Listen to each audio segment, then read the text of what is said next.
Et 73 tout le monde, alors aujourd'hui nous allons parler du code Q. Ah, quoi? Ah, je savais qu'on allait parler de cul. Oh, il est pas sérieux.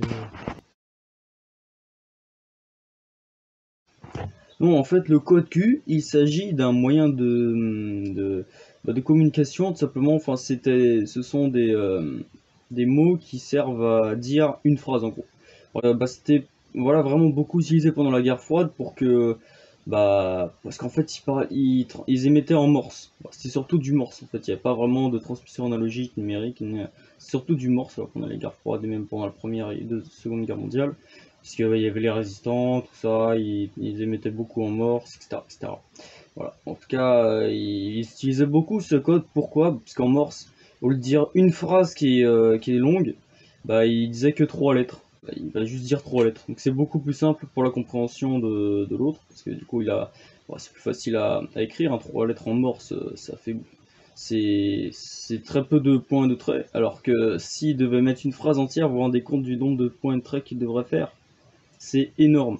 Surtout il devait mettre sur, voilà, sur un temps bien défini. Voilà, parce que sinon ils allaient se faire repérer bien sûr par les ennemis et se faire intercepter leur message qui était plutôt confidentiel. Alors pour la petite partie histoire, donc qu'est-ce que le code Q? Donc maintenant nous allons parler, je vais vous expliquer quels sont les différents codes Q et qu'est-ce qu'ils signifient. Voilà, donc nous allons commencer par les principaux. Donc QRA, donc c'est l'adresse de la station. Voilà, l'adresse de la station émettrice. Et donc le terme utilisé pour parler de sa famille. Voilà, donc c'est le QRA familial, on dit par exemple. Voilà, le QRA familial. Ensuite, vous avez la QRG, donc c'est la fréquence sur laquelle on émet. Voilà, c'est la QRG, par exemple 27185. C'est la QRG, la fréquence. Ensuite, vous avez QRL. Donc QRL, c'est quand vous êtes occupé. Vous ne pouvez pas émettre sur cette période-là. Donc en gros, si quelqu'un vous lance un appel, qui va vous dire est-ce que vous êtes prêt à faire le QSO, donc est-ce que vous êtes QRV, parce que QRV ça veut dire est-ce que tu es prêt. QRV en gros, enfin tu vois, ouais, est-ce que vous êtes QRV, tu dis dire non, non QRL, voilà, donc, non je suis occupé, je fais autre chose. Ensuite, vous avez QRM. Donc ça, c'est un terme qu'on utilise beaucoup actuellement, surtout qu'en ce moment, on a beaucoup ce phénomène-là. Ça indique un brouillage. Donc un brouillage. Par exemple, je suis QRM sur le QRG. Voilà. En gros, tu as des perturbations, enfin tu as des brouillages sur la fréquence. C'est ce que ça veut dire. Voilà. Ensuite, il y a QRN. Donc QRN, ça indique le brouillage par atmosphérique. Par exemple, l'orage, simplement. L'orage, c'est un brouillage par atmosphérique. Ensuite, tu as QRO. Donc QRO, ça indique une augmentation de puissance.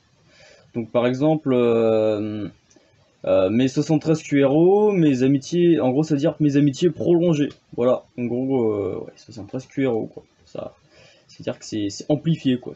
C'est l'amitié, vraiment amitié. Ensuite, QRP, donc c'est en petite puissance, donc indique une diminution de puissance. Donc indique parfois les enfants, voilà, parce que parfois on demande est-ce que tu as des QRP. Bon, on dit plutôt QRPP, QRPPET, pour dire petit garçon, petite fille.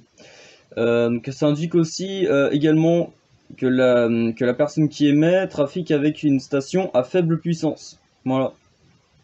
Par exemple, moi, si jamais voilà, je suis sur le 11 mètres, je peux dire, j'utilise mon indicatif CB, je dis 14 km 7807 en QRP, donc en petite puissance. Ensuite, vous avez le QRQ. Bon, on l'entend pas souvent sur les ondes, mais c'est parce que c'est aussi des codes qui sont pas vraiment utilisés, vous voyez. Donc QRQ, c'est une notion de vitesse en fait. Donc, par exemple, je vais passer chez toi en QRQ. Donc en gros, tu vas passer rapidement. Tu vois, tu vas pas rester une heure ou deux, tu vas passer peut-être 5 minutes, 5-10 minutes. Ensuite, il y a QRS. Donc QRS, c'est plus lentement. Qu'est-ce que tu peux parler plus lentement?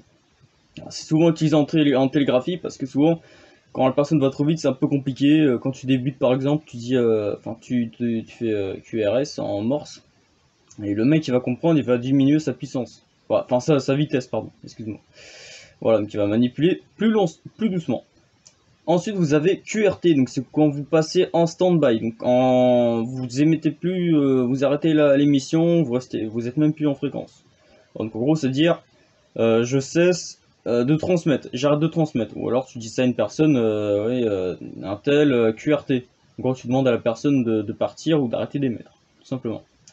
Donc, c'est souvent utilisé dans un contact en phone par l'opérateur. Donc ça peut dire qu'en gros, il passe en QRT, quoi. Voilà, il y a le téléphone qui sonne et hop, hey, QRT, je reviendrai pas parce que c'est un peu dans longtemps, ou je sais pas, si jamais t'as quelqu'un qui t'appelle, tu dis QRT, je vais sûrement pas revenir, voilà. Tu dis QRT, t'arrêtes l'émission, c'est fini. Après, il y a QRU, donc ça veut dire je n'ai plus rien à transmettre, voilà, ou à dire, simplement. Alors, en gros, tu sais plus quoi dire, voilà. Peut-être que l'opérateur en face de toi, il va t'aider, il va essayer de te dire ouais c'est comme ça, enfin, il va te lancer sur une discussion peut-être.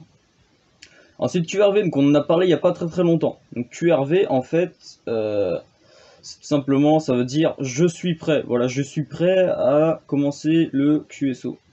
Ensuite il y a QRX. Donc QRX, ça indique l'attente ou un rendez-vous. Voilà, donc en gros tu demandes à la personne d'attendre. Ou alors tu dis QRX plus tard, donc en gros c'est dire on se rejoint à telle heure plus tard, voilà, pour faire un QSO, voilà, tout simplement, contact radio. Voilà, QRX, donc ça peut être 5 minutes ou 10 minutes, voilà, ça dépend. Ensuite, vous avez QRZ, donc ça c'est un prénom qui est beaucoup, enfin un code qui est très utilisé. Pourquoi? Parce que QRZ en fait, on va le demander par exemple quand on fait un appel sur le 11 mètres ou autre, hein, sur d'autres bandes. Hein. Moi je dis le 11 mètres parce que je fais surtout de la CB. Quand il y a de la propagation, on demande le QRZ. Voilà. Donc ouais, le QRZ, c'est le prénom. Donc, par qui je suis appelé? Ouais, tu peux dire voilà, ici 14 km 11807, la ville de Houille, QRZ. Voilà, tu demandes un indicatif, tu demandes un prénom. Voilà. Donc on est appelé par quelqu'un d'autre. Voilà. Donc ça peut être QRZ de la part de. Voilà. Alors, QSB, donc la force des signaux est variable. Donc ça peut être du fading. Voilà, on en parlera peut-être dans une autre vidéo du fading. Ensuite, QSL. Donc QSL, c'est aussi un code qu'on utilise assez souvent quand il y a de la propagation, hein, ou tout simplement quand on veut parler qu'une station. Justement, c'est ça qui est intéressant dans le code Q, c'est que le code Q c'est international, donc c'est-à-dire que toutes les personnes qui font de la radio connaissent potentiellement ou doivent connaître le code Q parce que c'est important pour se faire comprendre, même si on parle pas la même langue. Donc je reviens à QSL. Donc QSL, ça indique que la communication est reçue. Voilà, donc c'est QSL, quand on dit que c'est QSL, c'est-à-dire que vous avez bien intercepté le message de la station avec qui vous parlez. Voilà, donc c'est QSL, tout simplement. Voilà, ou alors si vous n'avez pas QSL, c'est-à-dire que vous n'avez pas compris, tout simplement. Ensuite, QSLL, donc c'est surtout utilisé en télégraphie, voilà, je vais un peu enseigner là-dessus. En gros, ça veut dire, voilà, ça veut dire qu'en gros, ça indique qu'on enverra par après la carte, ouais, enfin la carte QSL après avoir reçu celle du correspondant, donc celle à qui vous parlez, simplement. Voilà, QSO, après vous avez QSO. Donc QSO, ça veut dire faire un contact radio. Donc en gros, voilà, c'est vraiment quand tu parles avec quelqu'un, du moment que tu fais quelque chose, enfin tu fais un contact radio, on dit que c'est un QSO. Ensuite, il y a QSP. QSP, c'est faire une retransmission. En gros, une retransmission, c'est quand tu fais un QSO, donc un contact radio, avec deux personnes, et que sur les deux personnes, tu as une personne par exemple qui t'entende pas. Tu dis oui, un tel, est-ce que tu peux faire le QSP à l'autre station? Voilà, à l'autre. Bon, donc en gros, par exemple, QSP 1073 à Pierre signifie, c'est un exemple, hein, Pierre, signifie transmettre mes amitiés à Pierre. Donc en gros, tu demandes à la station de retransmettre à Pierre que tu lui offres 73. 73, ça veut dire amitié, voilà. Et 51, poignée de main, voilà.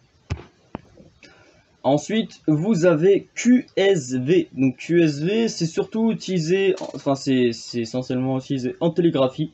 Donc ça signifie envoie une série de V pour réglage. Donc en gros, voilà, en gros il va essayer de se caler sur toi. Enfin, c'est pour faire des réglages quoi.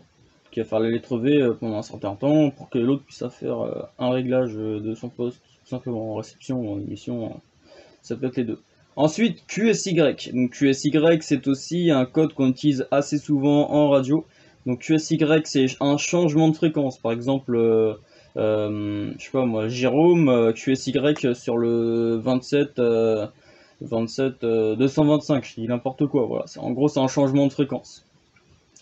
Ensuite, il y a QTH. Donc QTH, j'en ai parlé au début, c'est l'emplacement de la station. Donc ça indique la ville. Par exemple, moi je dis ici 14 km 7807. QTH, la ville de Houille. Voilà, c'est la position, c'est notre ville, c'est là où on est. Après, on peut dire le département si on peut pas être trop précis non plus. Voilà. En tout cas, c'est comme on veut. Après, il y a le QTR. Donc QTR, tu peux demander, ouais, Jérôme, est-ce que je peux avoir le QTR s'il te plaît? Donc en gros, c'est l'heure. Bah, c'est l'heure, tout simplement. Voilà. Ok. Bah, on aura fini cette petite vidéo donc sur le code Q. Ah, tu peux parler de Ah, cul. mais la petite voix, tu m'énerves. Non, c'est pas celui-là. Oh. Bon, en tout cas, voilà. Merci d'avoir regardé cette vidéo. En tout cas, je vous dis 73. À bientôt. C'était 14 km 7807. Et le code Q, c'est essentiel. Hein, n'hésitez pas à l'utiliser, c'est très important. Surtout qu'on va peut-être vous le demander pour passer la licence. Enfin, moi, je suis en train de passer. Je suis en train de réviser un peu la licence et pour passer ma licence plus tard. Donc, pour voir un peu. Voilà, je vous dis vraiment, apprenez le code Q, c'est important. Ils vont poser des questions dessus. Donc, voilà. En tout cas, merci d'avoir regardé cette vidéo. Les gars, je vous adore. 113, 51. Et puis, à bientôt pour une nouvelle vidéo ou tout simplement sur les ondes. Hein. Voilà, sur les ondes, ce serait super. En tout cas, voilà, 113 à Jean-Michel. Hein. À Jean-Michel qui vient d'avoir son indicatif Kilomike. Donc, n'hésitez pas à le féliciter dans les commentaires. Et puis aussi, n'hésitez pas à me dire dans les commentaires ce que vous pensez de ma vidéo. N'hésitez pas à liker, partager, abonnez-vous. Et salut! Ciao! Je passe QRT de la vidéo. Ça veut dire quoi QRT? Ouais, c'est-à-dire que je cesse l'émission. Allez, 73.